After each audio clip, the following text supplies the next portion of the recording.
this is the cleaning and the molding part.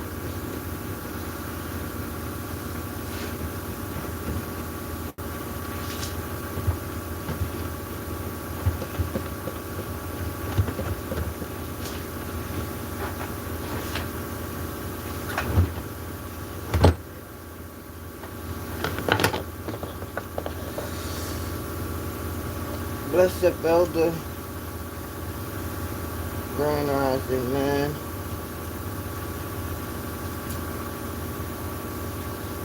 Yeah, I'm here working on a new piece.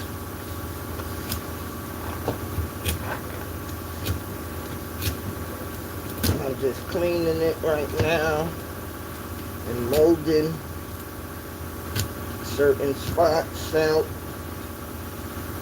I don't really got my point and marker that I usually use for certain things I want to take out, but I'm going to just do by my eye. It's going to be a rough cut, but you make sure by the time I finish cutting, it's going to be smooth.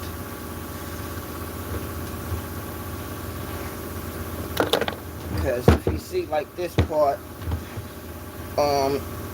the OG that gets this from me from the Pocono Suave, you know, this is where the axe kind of, you know, it pushed against it too much and it didn't cut it correctly. And it's nothing but always even it out myself and things, you know. And I never really complain about it, you know, because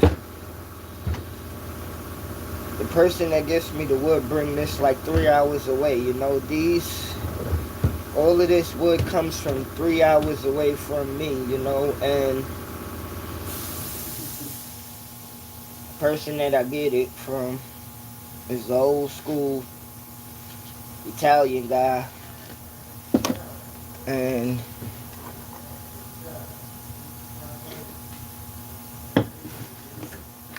some of it he used it for his house, you know, up in the Poconos for firewood, but, you know, it's the summer right now, so I remember last year, if you've seen some of the woods that I had put up on my page last year, you know, he gave me some of those last year, but this year, the ones that he gave me, probably gave me like, I don't know, I would say,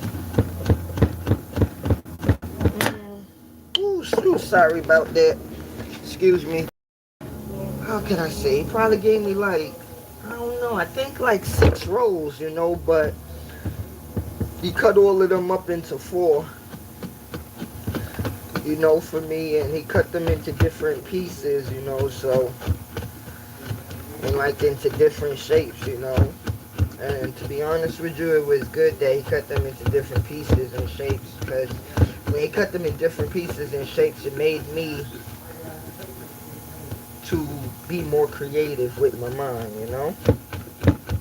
It made me be more creative, because I remember when I was just taking them in like 2 pieces when he used to just cut them in 2, and I'm thinking to make basic stuff, you know, like a bowl maybe or a boat, but then when I start talking to other people, and then it's like, nah, Delvin, you could make other stuff, you know, so this is when, excuse me, open-minded, good, you know, Grand Rising, hold on 1 minute.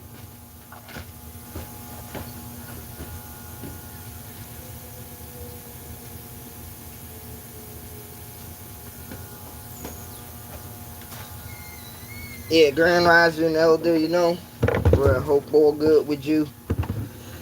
Yeah. Now, but I'm just gonna flat down, get everything flat and by. Let me get my glove. Yeah, I'm gonna flat everything down. I'm gonna get the top and the bottom. I'm gonna knock the top and the bottom out today, you know, but I'm going to knock this side down. To be honest with you, I left my hammer at home, you know, and I only got, well, I don't even got my, I got my razor blade, but I don't got my, I got my razor blade knife, but I ain't got my regular knife, and I keep this at work sometimes too, you know. But and I got my 3 chips, you know. But that's gonna.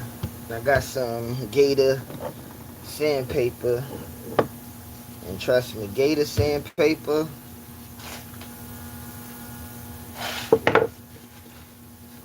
I'm trying to think. I gotta look on the internet to see, but this Gator sandpaper, this is you know, this is 180, and it's kind of smooth, like it would get your joint smooth, you know. And I'm trying to look for the what is it? I got 220 at home, you know. I got 220, but this is 180, and the 220 is much rougher, but it will.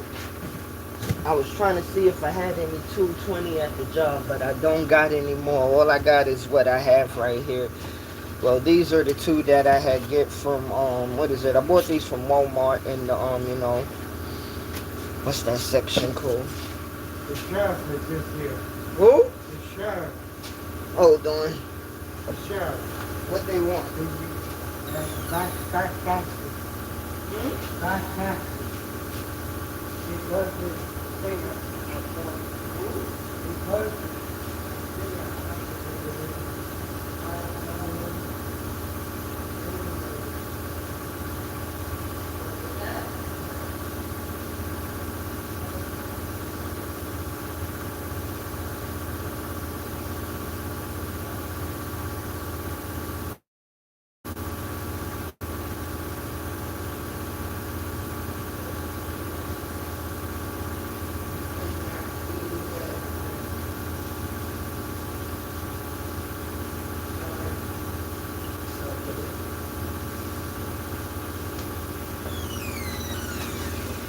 Yeah.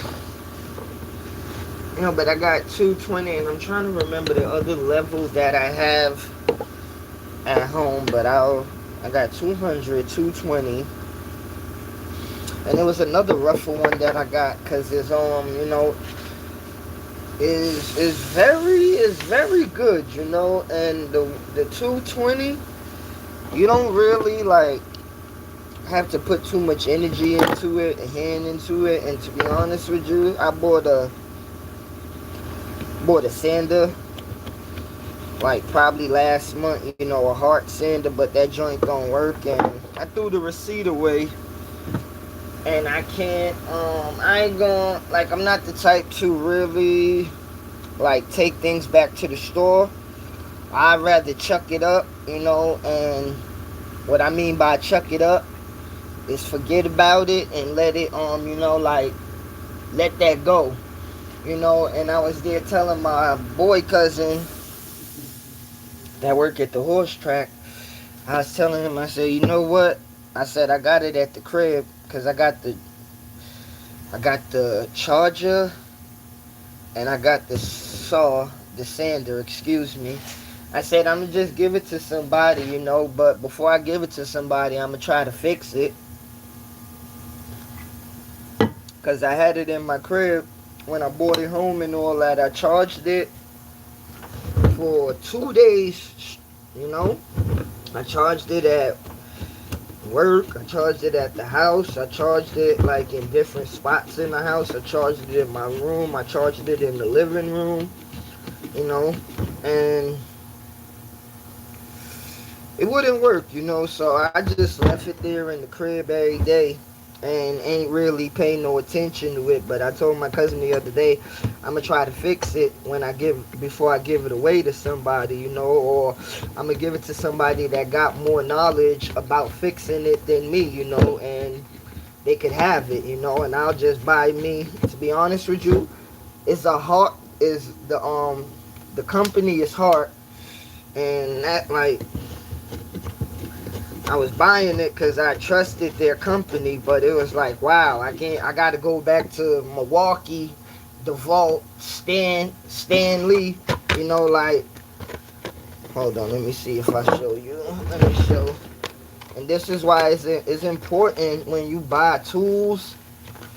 You gotta, I bought it because I was like, let me take a risk and like, like let me go see how this heart company is. See, this is Stanley, and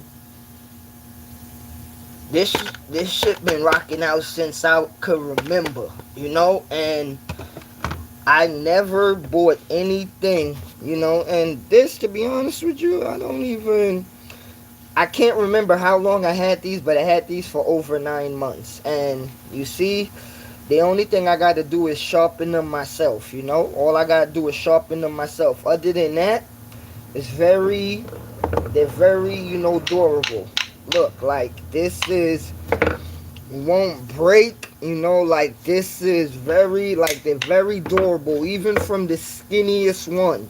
They're very durable tools. And I remember when I was a kid, my father, he ain't play with me and my brother with his tools, because my father is a body man when we was kids and stuff, and he didn't, that's our pops and all that, and you could go in his shop, and you could go in his toolbox, and all of this and that, and, like, you his kids, and you opening his toolbox. Like, I remember my father had, like, the red toolbox, Snap-on, where it had like probably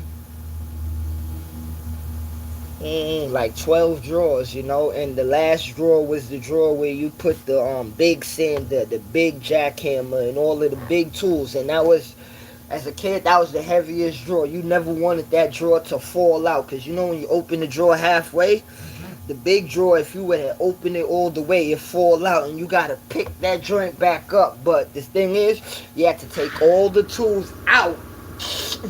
Okay, because it will fall out sometimes. You have to take all the tools out of the bottom, pull the drawer out correctly, line it back up on the rails, and then you put every tool back in one by one. Sometimes my father ain't even something he had to explain. Me and my brother know we ain't playing with my father tools, because he had my father and his friend Billy. They taught us, we used to be in the Snap-on store, and we used to be on the Snap-on truck, and my brother, it was regular to him, but to me, being on the Snap-on truck in the Bronx and stuff, that was like how people talk about great adventures and all of that.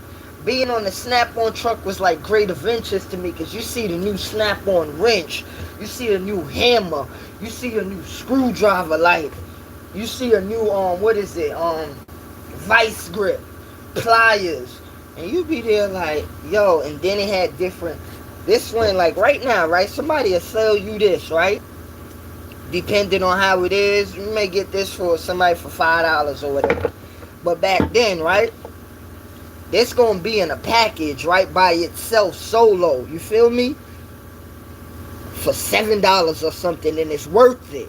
Or $10, and it's worth it in a package. Back when I was a kid, tools like fiberglass hammers or even wood hammers to make certain wooden tables, wooden benches, you could get a certain hammer for $4 in a certain hardware store. You could, but when you talk about fiberglass hammers with the steel, I'm talking about you going $19.99 and up. The cheapest you could get a fiberglass hammer from when I was a kid was maybe $14.99. Okay, in a hardware store. And to be honest with you, when I was I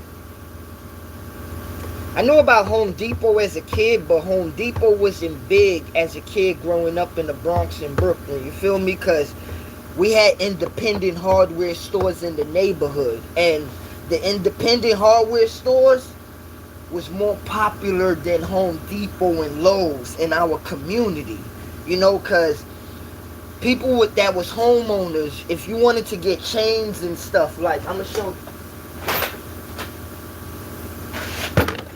If you wanted to get stuff like this, because a lot of this joint, if you wanted to get chains, this for to lock your gate, to lock your fence, homeowners and business owners, where did you go? Not to Home Depot. You went to the regular hardware store. When you wanted to, where's my, see, my keys ain't on me right now. But when you wanted to get a copy of the key, where you went? Local hardware store. You know, when you wanted a new hammer or a new screwdriver, you went to the local hardware store. Your mom's wanted some nails or some screws. Where did she send you? To the local hardware store. The local hardware store, like, hold on, yeah, right here. I don't even use these no more, but look, local hardware store. You got stuff like this, you know? You got screws, all type of screws, and let me tell you, the older I got, I started buying more nails and screws more than when I was like a kid, you know, because when I started doing carpentry at 14 years old, I remember the regular black screws that you screw in the drywall, right? Those used to be like, I can't remember the inch, you know, and I can't remember the size, but it was the standard size screws that you screw in for drywall to put up drywall.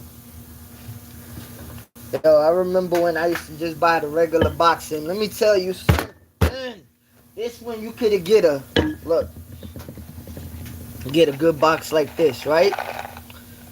For $3.49, $3.29. Like, I remember when you could get a good box of screws, and trust me, when I used to do carpentry, I remember on the weekends sometimes I would buy like 2 extra boxes to be prepared for Monday morning, you know, because a lot of times the job did supply us with screws, nails, but your tools, you had to buy those yourself when I did carpentry. So I remember sometimes like nails, screws, you know, I used to try to buy extra, and then I'll throw an extra, you know, pack in my book bag. And the guy that taught me how to do carpentry, if you went in his truck, like, his truck was like great adventures for like carpenters, okay? Like,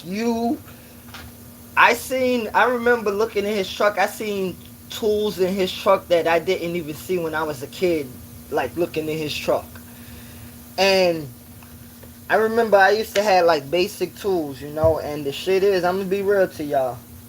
When I first started carpentry, potato sack bag, you know, a sand bag, that was my tool bag, a potato sack bag or a sand bag. And I'm walking from like Brownsville, I'll walk, or I'll have that joint tied around me on my book bag, you know, like, I used to make it like a book bag, because I'll put a string on it, boom, bam, tie it around me, and I got to ride on my bike, you know, back home. Whether I'm in Brownsville, riding to East New York, or riding to Bed-Stuy, and I'm on my bike.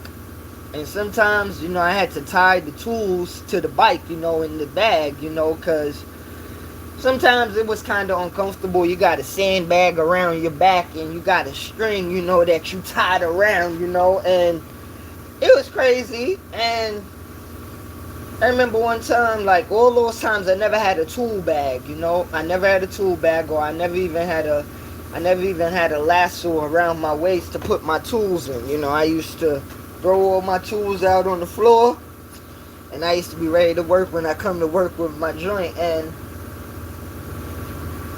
I remember, you know, my boss, you know, the one that taught me carpentry, I could call him my boss, you know, because him and my father, those are the only 2 men that I could actually ever call my boss, you know, because they taught me how to use these without violence, okay?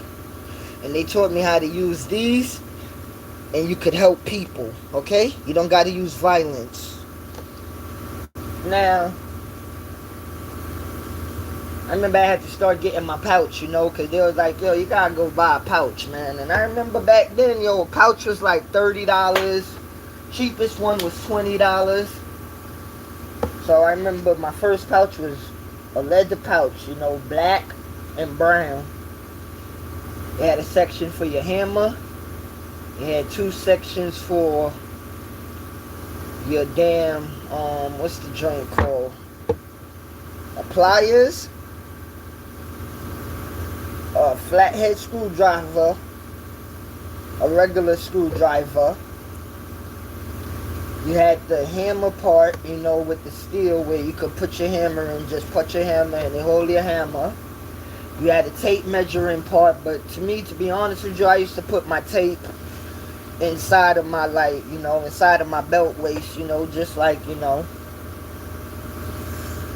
like how some people put their, you know, they knife or they razor when you're at work. I used to just put it in, you know, and I'll have my tape measure, my pencil, you know, and you used to have to, like, to me, I used to have the basic stuff, because the basic stuff is what I was taught with, you know, and bought me a screw gun, a DeVault, you know. That was the black and yellow days for real. I remember I paid $69 for that joint. Plug in. I remember I had to buy me an extension card, you know.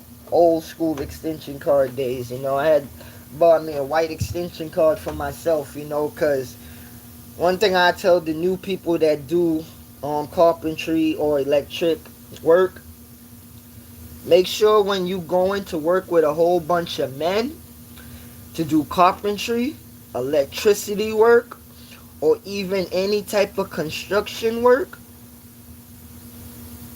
I learned this the hard way. Make sure you bring your own tools, okay? Don't keep on thinking that it's okay for you to ask somebody for their hammer. Don't think that it's okay for you to keep on asking somebody to use their screw gun. Because if you on the job and you not equipped and everybody else around you is prepared every day, you may not get fired, right? But what you are doing every day is going to catch up to you in life, and it's going to hurt you one day. Because you may not think it's going to affect you now, right? That little thing that you're doing of not bringing your own tools, or even saying like, nah, you know what, I'm going to buy me a screw gun next week. Don't buy no screw gun next week when you need it today. Okay? Like, save up your money or do whatever you got to do and get to that store and buy the tools you need to make sure you could work every day. And if you're not working, make sure you still got your tools and still got your stuff. Because one thing I learned about my father and the other men that used to be body men, carpenters when I was little, they never stopped buying tools, okay? Like, they keep on building up their tool shed and their tool boxes, you know, like, everywhere they go and it was good tools, you know what? They gonna open their wallet. They gonna buy that. Cause let me tell you something. Like, I done see my father probably buy more than 10 hammers in my lifetime.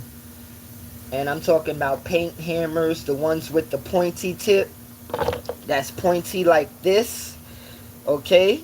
To knock out dents in cars. The one with the flat tip but it's still circle.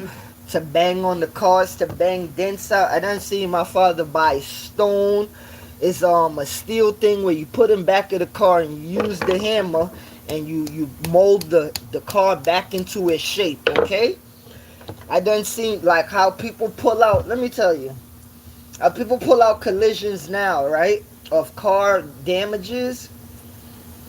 I don't watch my father, like, he used the tools where you had to get the vice grip tool, put it to the car, get a big joint where it's like, this tool is like probably is a pulley, you know, and it's probably like 200 pounds, and it's connected to the air compressor, and you have to put a little pressure in it and press it, right? And it pull dents out. You put this joint underneath the car, and wherever the dent is, it's pulling the dent because there's a lot of pressure. And let me tell you, I remember sometimes you used to have to get out the way. My father will hook the chains up to it, tell me and my brother move out the way, and he there pressing the button a little bit, and you watching the dent, you feel me, come out. And nowadays people use like they use the little nails and they stick it against the car and they weld it to the car. They weld the little nails, and then they put the clamp on it, and then they pulling it out this way. Like all that stuff is brand new. And then they take that off and they sand that off with the steel stander. You know, like even from the car industry, you know, it changed to where I watch it change, you know, from how they fix cars nowadays. And like I know a lot of people that watch Jesse James, West Coast Chopper, and you know, what is it? What's the show with the exhibit that used to come on? Flip Your House. The one when they used to make people cribs good. No disrespect to Exhibit and MTV, but like we was doing that before that show even came out. But the thing is, this was real, and it wasn't scripted. You know, we had to, sometimes we showing up and you there got fix a house for a lady and her son, and sometimes we got a deadline. It's 3 weeks, it's 4 weeks. And let me tell you something, it was no playing. Okay, from the demolition workers to the carpenters to the electricians, it was no playing. To the tapers, to the painters. Like the dude that taught me how to do carpentry, it was like he was very strict on every detail, and being strict on every detail, he made sure the job got done. Okay, I remember sometimes we used to get the job done before the deadline, and we did that because he held high standards. You know, I'm not gonna act like sometimes some people didn't joke around, or I didn't really joke around, but you know what, that wasn't something that was like to let everybody play with every day. I done seen a whole bunch of men get fired in my lifetime for playing, and it's not delightful. Okay, cause like ain't nothing good when it's a Friday, right, and everybody get paid, and the supervisor and the manager tell you, and this ain't no job, okay, this is big money. They tell you don't come back on Monday morning, and when you do come back Monday, right, that's just to fix all your hours and you getting your last check on Friday, okay? That's the only reason they telling you to come back Monday morning. But when they don't tell you come back morning, they handling all your pay right there on that Friday. And I seen that happen to a lot of men.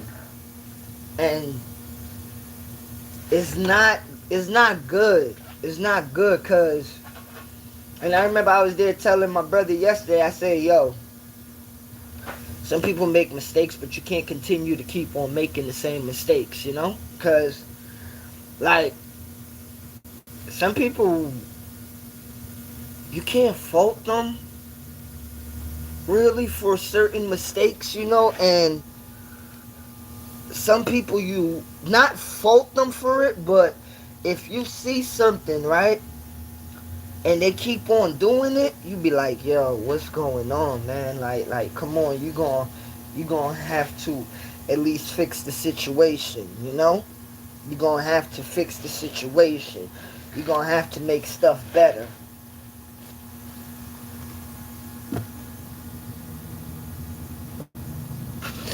But some people don't care about. Hold on. Hold on. Thank you for being in the building, Elder. Thank you for being in the building. Anybody else in the building, thank you very much, Grand Rising King Delvin. Thank you for your support. Appreciate. Nah, man, thank you for your support, for real. Like, shoot, you ain't, like, I respect it, but you ain't got, let me see. I thank you, man, for real. Like the appreciation is mine, for real. Long as I wake up, honestly, King, I'm good. The Most High woke me up and hold on, yo, yeah. The lady in the counter part. The lady in the counter part. I got this part.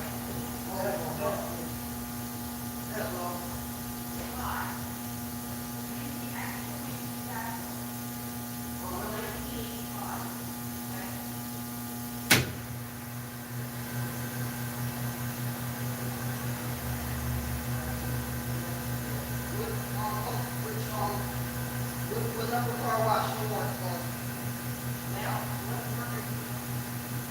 Well, we got the number 1 to 8 over there on behind. The difference, number 8, $60.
I tell you, coworkers, they make me laugh, man. For real. I love when people act like they smart but really stupid. I tell you, effing humans.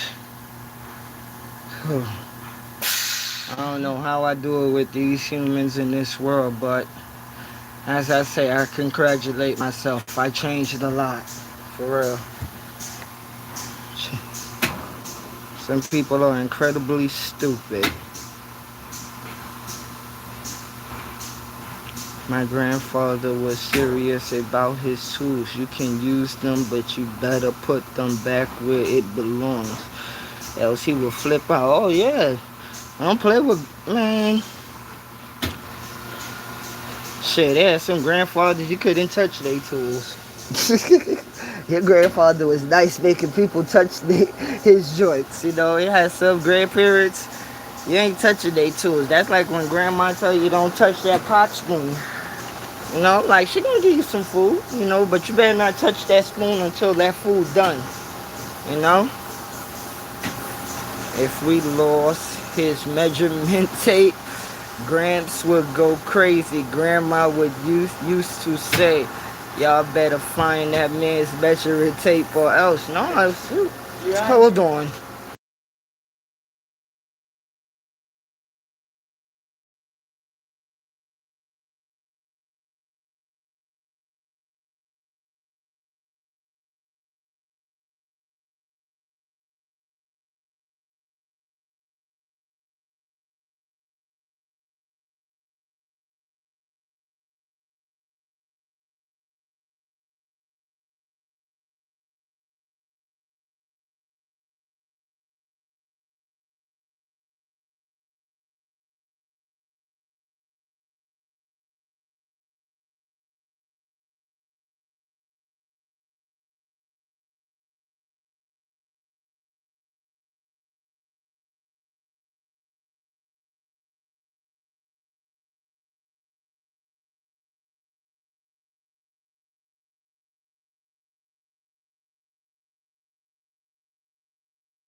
Ooh, I tell you, cause yo,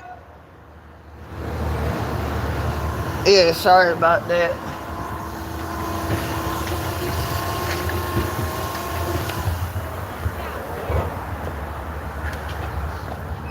Yeah, pimp my ride, yeah. Oh, nah, we been pimping. Nah, that's why I say West Coast be acting like they could do they do car collisions better than the East Coast. Like, nah, East Coast been pimp my ride to me is that's like to me that's fake, you know. Like Seen Pimp My Ride in real life, you know? Yeah, that's a TV show. I seen Pimp My Ride in real life.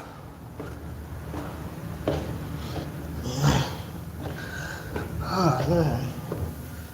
I tell you, humans. Alright, let me fix my keys. Oh, man.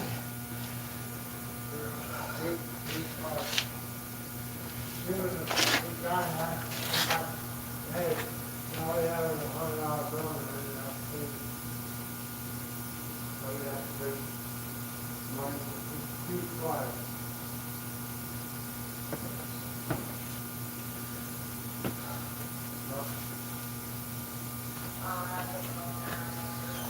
Oh, man. Yeah. Man, I'm still here too. I just had to handle some shit at work and make sure shit is correctly when everybody else is not doing stuff. And sometimes you do get sicker when you're the only one that you hate being the smartest person in the room.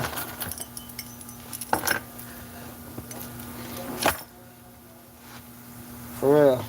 After a while, that shit get irritating with humans. For real, I don't like that. It's like people. I don't like to call people stupid, but I just don't like when people don't. I don't. Humans are special. That's all I'll say. And this is why I tell people stay away from me, and I stay away from humans, because I don't want nothing to do with your little weird lives. For real. Keep it like that. That's why I don't be caring what people say, because people say a lot of shit, but what you say is full of shit, and it ain't nothing at all. You know? Bro. So humans are a weird species. For real. And deeper, hold on, let me see where I can line this up. Let me just fix my keys. I'm still here, King, like you just said. You can be playing when it comes to work. Well, now, yeah. Now, I'm making sure, well, just to make sure everything is, like, leveled, because I really don't. A lot of people may say I'm cocky, but I don't like being around, like, dumb people. And to me, if you ask me, that's like 85% of the world. You know, that's a good majority of the world. People like to kiss people's ass and saying it's not a nice thing to say or something. It's not good to say. But let me tell you, I remember of even right now, you know, like of talking and whatever. Like I slowed down myself and I slowed down my speech a lot.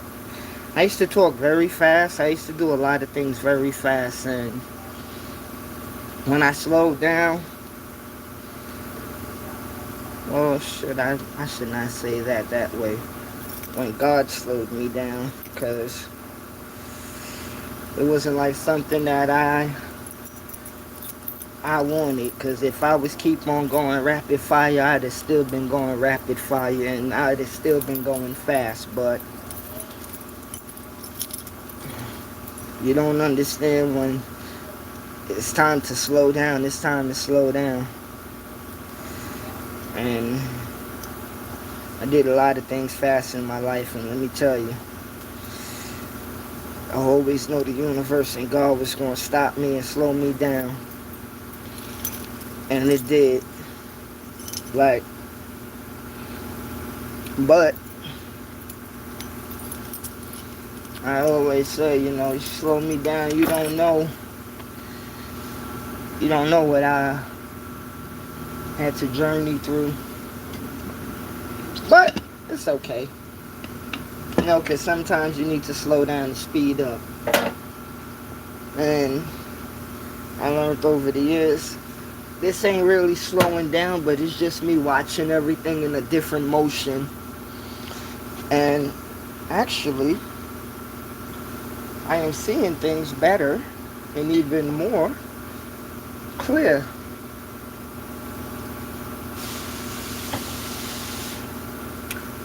Well, sometimes I got to woo-saw to myself, you know. Sometimes I have to take, you know, that shit they say you practice what you preach. Trust me. Everything that I say up here, I make sure I try to redirect myself, because I'm a changed person. I'm a changed soul, but most importantly, my mind state change, and that's what's important for us to do. Change the way you think. When you change the way you think, you change the world around you. Inside out. You know, you change everything. And you'll feel good. Like some iced tea in the summer. You know. Ugh.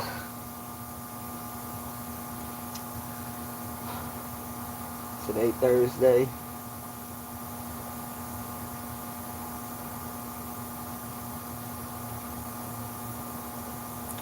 Today is a good day. Every day is a good day.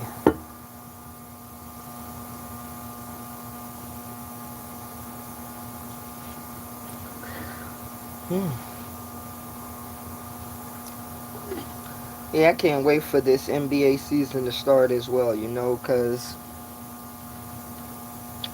forget the power rankings. I don't know, I studied the power rankings on the NFL with the number one team and the number one quarterback more than I studied the NBA power rankings of who's the number one team and the number one player in the NBA. And right now, Jalen Brunson, he's one of the coldest players in the NBA, and he's probably the number one player in the NBA, but the NBA is pushing for Wemby to be the all-star player, but to me, he got to build more character. He got to build more character.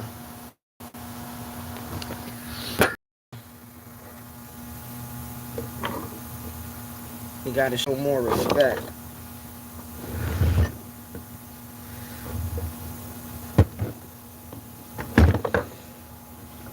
Yeah, he got to build more character and show more respect, because he's still little.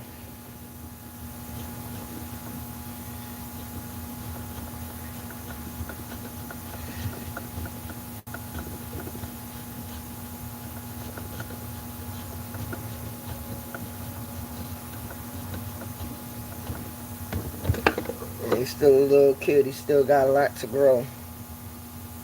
And you think what he did last year of being childish on the court. I mean, I don't care what nobody say. If I was the NBA, if I was Jalen Brunson or anybody on the Knicks, Wemby would have paid for all that dirty nonsense he did. I'd have knocked his big doofy self in his throat. For real. You think just because you that big and people think you nice that nobody ain't gonna knock you down or kick your little skinny self down? I'd have been kick him off his legs, for real. And I don't care if they would fine me or whatever, but he's one of them players that you let the media and you let all these people get to your head and telling you the next best thing. And you there thinking that you could listen and do what you want. You ain't the next best thing, because you don't even have mental strength, you could tell. He act like he got mental strength, but Wemby don't got mental strength. And he don't got class as in a human being, For real, that's why I tell you, the world could really fool you, the media could fool you. But that's why it's going to be Knicks in 5. Knicks in 5 for life, He gonna always remember that the Knicks, they ain't took your championship. They took their championship. You was too weak. Okay? Wemby and the Spurs was too weak to win a championship.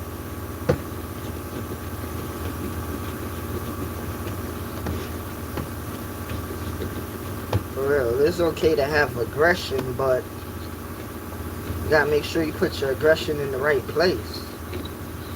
You know? You gotta make sure you put that in the right place, because all of that aggression the Spurs had for the Knicks, right? Could anybody tell me who won the championship? And what, to make it even better, right? The Knicks won and they home. You know, they won in San Antonio home. Like, and this why it'll be one of the sweetest championships in NBA history, okay? Because, yeah, a lot of people will think about flashbacks from 1999 when the San Antonio Spurs beat the New York Knicks, and the New York Knicks was hurt. Let me tell you something. You got people all over the world that don't live in New York but are happy that the Knicks won. You know, like, not the people that go retarded and crazy, but in this world, right, you got fans that have respect still, you know? You have fans that have respect. And trust me, you got Cowboys fans all around the world. You got Green Bay Packers fans all around the world. You have New England Patriots fans.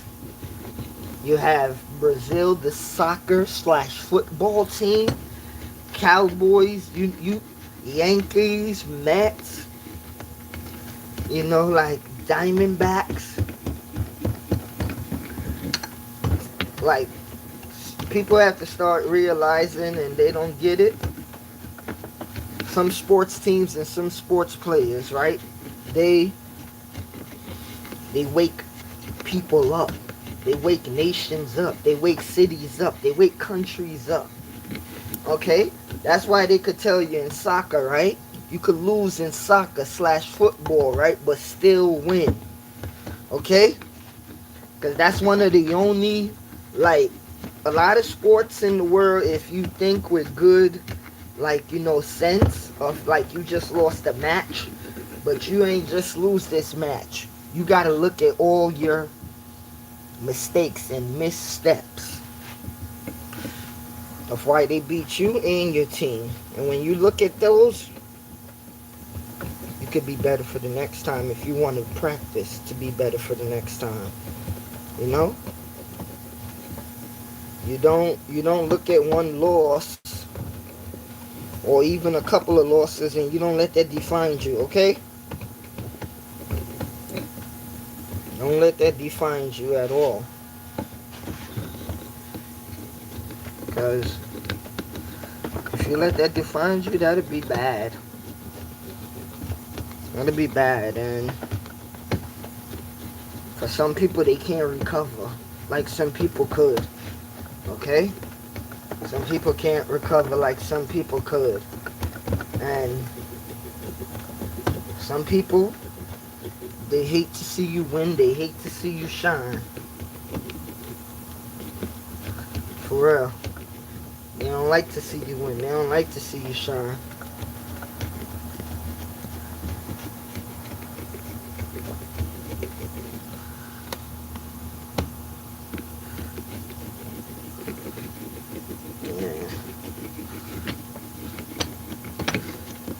To get off of here so I can finish.